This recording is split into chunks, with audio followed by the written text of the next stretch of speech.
Taggart and Brianna Ruth. And the subject that we speak on is taken from the Reasoning book 336, paragraph 3 to 337, paragraph 3. And it's what the resurrection will mean to mankind in general. And her setting is witnessing to a neighborhood. Hey Brianna, how are you today? Oh, hey Tatyana.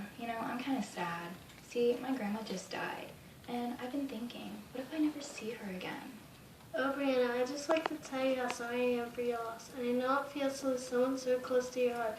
I lost my grandfather and I felt the same way as you. I had the same question you did when he died. Will I ever see him again? When I first started studying the Bible, I learned the answer to that question. Would it be okay if I shared some Bible verses that I learned and comfort me with you? Sure, that sounds comforting. Brianna, let me show you here Acts 24:15.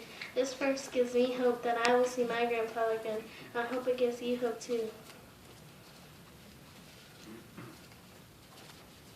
Here it says, and I have hope towards God, which hope these men also look towards, that there is going to be a resurrection of both the righteous and the unrighteous. So you see there, God is going to resurrect who? Well, it says the righteous and the unrighteous. Yes, Marina, that's correct. I have this book here entitled Reasoning from the Scriptures. Here on page 337, would you like to read the second paragraph under the subheading, How did Jesus demonstrate what resurrection will mean for mankind in general? Sure.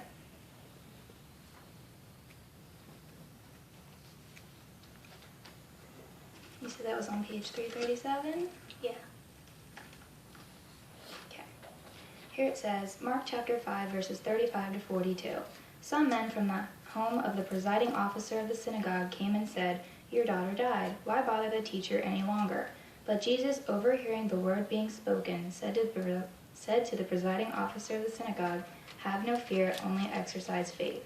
He took along the young child's father and mother and those with him, and he went in where the young child was. And taking the hands of the young child, he said to her, Talitha cumi, which translated means, Maiden, I say to you, get up. And immediately the maiden rose and began walking, for she was 12 years old.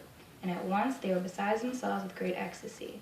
When the general resurrection takes place on earth during Christ's millennial reign, doubtless many millions of parents and their offspring will be overjoyed when they are reunited. So what did you learn from this paragraph? Well, I learned that Jesus resurrected this young girl just by telling her to get up. Yes, it was a miracle, and her parents were beside themselves with great ecstasy. The last scripture I would like to show you is at John 5:29. Would you like to read that? Sure.